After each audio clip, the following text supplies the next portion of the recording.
has been a SWAT medic for 7 years and is currently the Tactical Medical Coordinator, which facilitates meetings, and I'll let him explain a little bit more about what that does, but essentially he is, in the chain of command, the top person on the Tactical Medical team.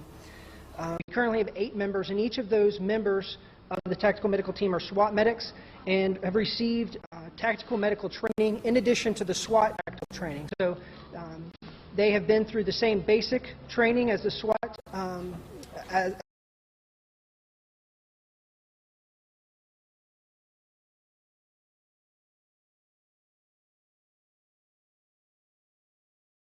do in the field. So on a quasi type of a quasi-war situation, if you will, with a SWAT call-out where you may encounter those types of injuries.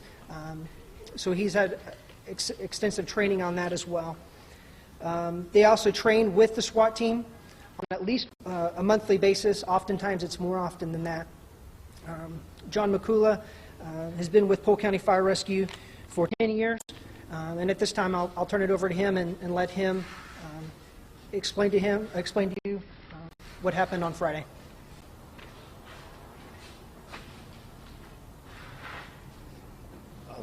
Where to begin? I'm John McCool. I'm the Tactical Medical Coordinator, as Brad was explaining.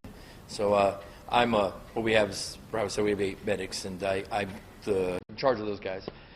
We're attached to, we all work for Polk County Fire Rescue, and then we're attached to the Special Operations Unit and SWAT for the Sheriff's Office.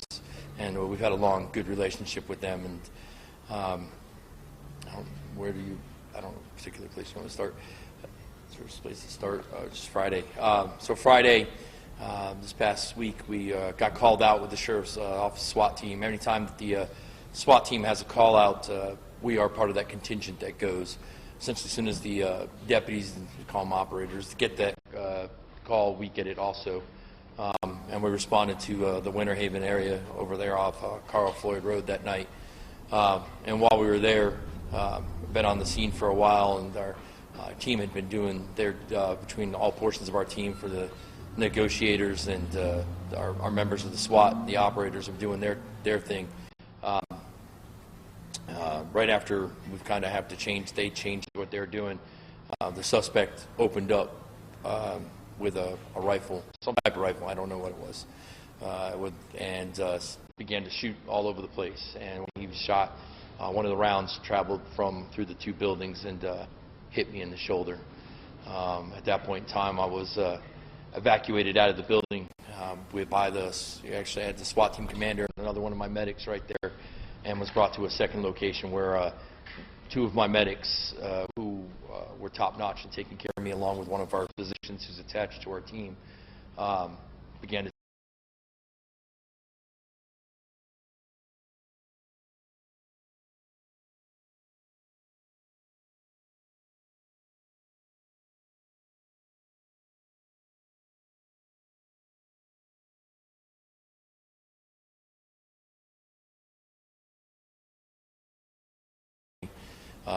unfortunately, I have still have a piece of the fragment of the bullet in my left shoulder that's under the muscle, so they're just going to leave it be for right now. I'm happy to be here still with my family. I got to go home and see my wife and my kids, and that was the most important part. When this happens, you got a lot of things that go through your mind, and that's the first and foremost for me. I mean, there's a lot of other things now that I think about, but that was the first and foremost. Now I'm here, recovering, and I want to go back to my team. Hopefully, down the line, we'll see what happens, and they clear me for full duty to go back. I guess kind of walk us through the sequence of events as far as what led up. Did you feel like you were in danger of getting hit at that point? Did you know that there was gunfire? Did it really just happen that fast? It just happened that fast. The one thing about what the difference between a SWAT medic is and a regular road medic is that, when I'm with my normal every day, every third day job, I'm assigned to Medic 48 in Yule Road.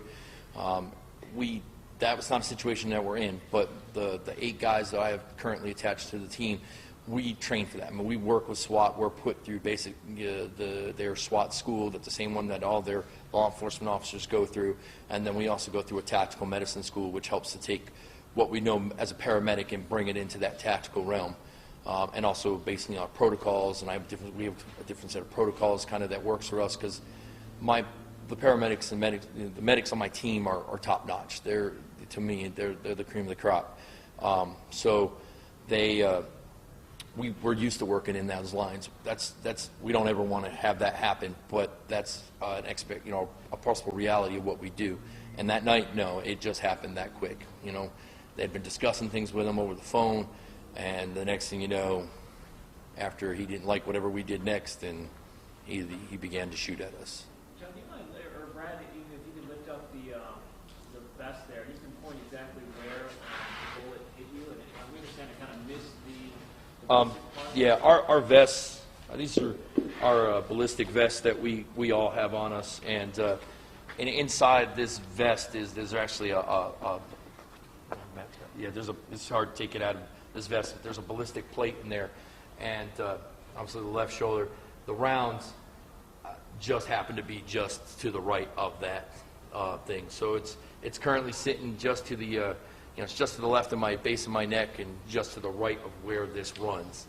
So the vest was there in place, doing what it should have done, but it was a lucky thing that a freak thing that it went just to the right of where my vest was. Is there a plate in that shoulder strap as well? No, this plate sits mainly here, because what they've learned over time is most of our injuries happen are core injuries, and so we make sure we protect that core, and this plate stops higher caliber rounds, but this is ballistics that will still run through the shoulder of it. You are extremely lucky, right? Yes, very. 1 inch more to the right would have been my neck, and there could have been other remote possibilities, but I'm very lucky, very, very lucky. Lucky that I'm home. I'm lucky with my family. So you were covered. You said the bullet went through 2 buildings? Yeah, we'll still, like I said, we train to be up close and personal with the SWAT team, but those guys don't ever going to put us in where we're going to be harmed. And I was in another building, behind a car, and best I can gather and what I've been understood is that the rounds traveled through the one building he was in, through the building that I was in, and then impacted myself. Can you talk about actually getting hit? Was it, like what you see in the movies? Did you know right away? No. I think that's a lot of not right information, because to me, when it happened, and I've had this discussion, a lot of the guys now I work with and everything, how did it feel? To me, it felt like a brick or a bat or somebody with a heavy impact, something hit me in the shoulder. And what I had actually thought that when our MRAP, our armored vehicle, was doing their part, they had run over something and it had popped, and when that popped, it came back and it hit me in the shoulder. And it just kind of pushed me back a little bit, and I was still on my feet, and then until I was able to, I was like, man, my shoulder hurts really bad, with several expletives, and I reached up and grabbed my shoulder. Engine 451, brush 451, battalion 4, large brush fire, 3131 Seabell Avenue, Wheel Greater Ridge Energy, 10 taxi, 15.5.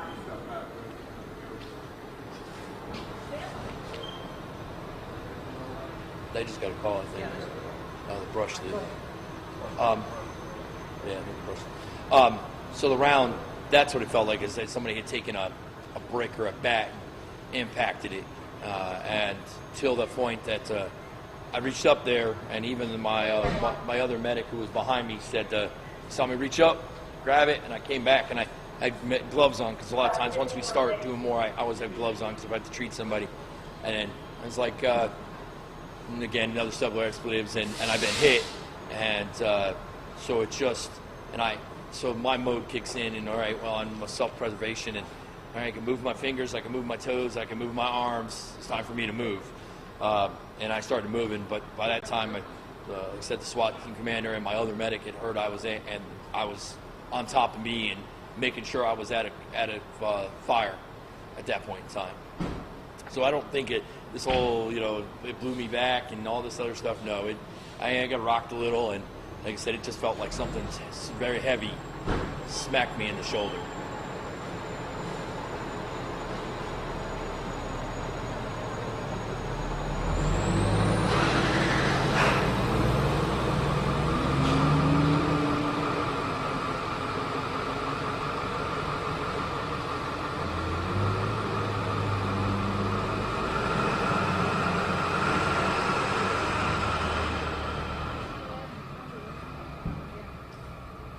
Is your family over there today? My wife's here with Right, me. is there, so looking at her talking about this, I mean, what goes through your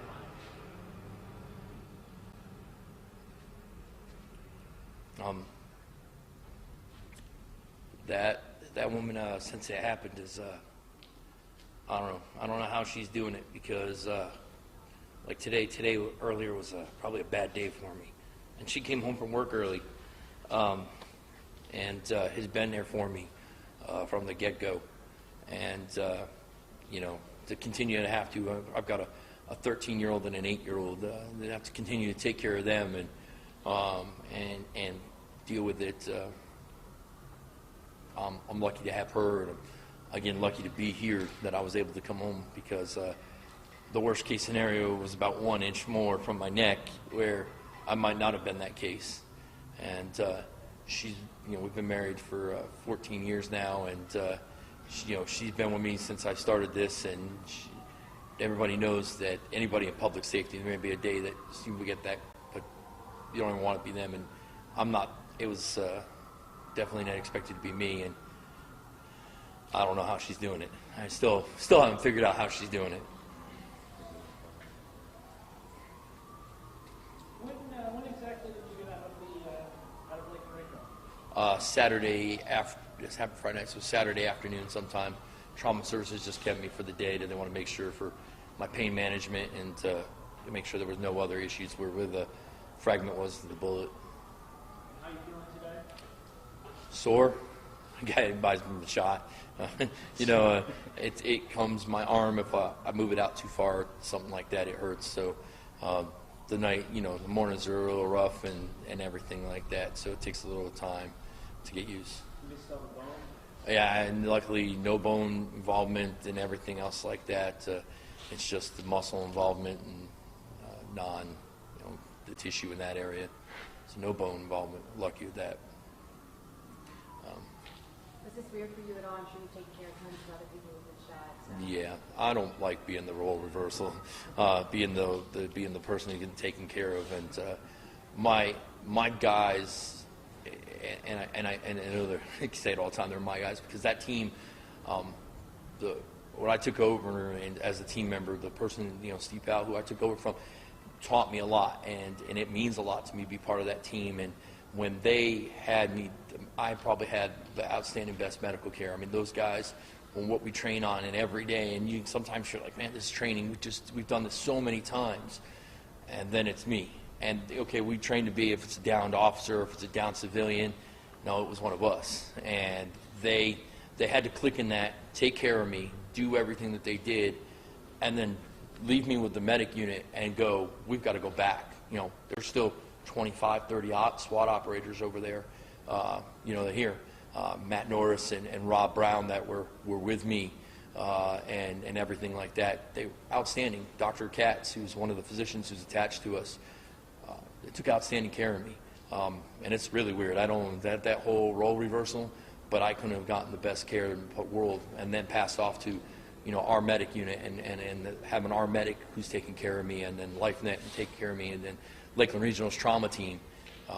I just don't like it. I love flying in helicopters. I don't like flying in helicopters that way. And you're the commander.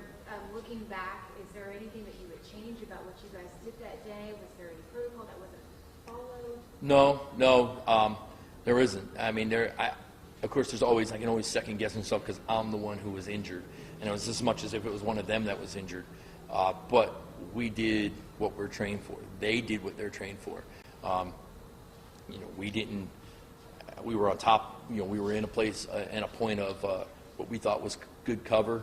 Unfortunately, we kind of found out that that's not as the case. But we were, You know, we train to be up in those situations. That's why we're there. We're there to provide medical help inside that, you know, area where a regular paramedic can't, whether it's for, you know, whether we're treating the, you know, the deputies and or treating the civilians, or if, you know, need be that we have to treat the suspect. But that's what we're there for. So do I think anything was, no. I can't, nothing I would change. I think this was in my greatest opinion, this guy just fired everything he could have, and it got lucky, you know, it was a freak thing, and it hit me. John, do you think the SWAT team, SWAT medics, you guys make enough money to line a fire like this? Anybody will tell you I don't think we ever make enough money, but I don't do it for the money. And I you know, from the time I was smaller, and you know, when I got around this, and I was an explorer, you know, I do this to help people and help the public, and that's why every third day I get on that medic unit, and I'm part of that. I don't think any of the medics and the SWAT medics that I have on my team will ever tell you that we think we get paid enough, but they love what they do, and they love being part of this team, and they love working with the operators that we work with.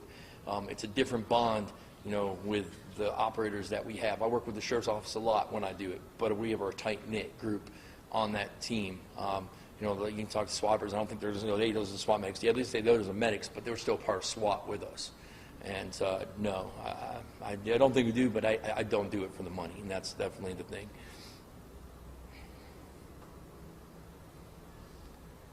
You actually do one more thing, lay out, you said you were in another building.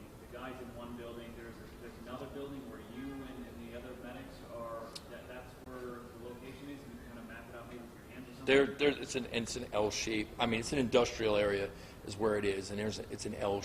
The best way is I say it's where the building where I was and the building that he's in. It's like an L shape, and there's an alleyway here, and there's other buildings on the other side. So I don't know, probably you, but really where I was like an L, and it's a multi-bay auto care garage, and I was in that bay, you know, across from where he was, but under a point of where I thought was good cover and concealment. And he then, you know, when he started spraying his rounds or opening fire with his rounds, I think he just didn't have, he just picked wherever he thought he had seen anybody or knew somebody was, and he just let loose. Because I think he also probably took the last sounds that he maybe heard outside. I can't tell you what that, you know, what his intentions were or what that was, you know, in that respect. You said the bullet went through several walls. Are you talking about metal walls? Or talking about They're corrugated. They're steel or metal walls. Yeah, you know, yeah, like you'd see like metal roofing or something. Like it's an industrial area. They're all metal type buildings there, and that's what it was. And you mentioned a vehicle. Did the bullet go through a vehicle as well?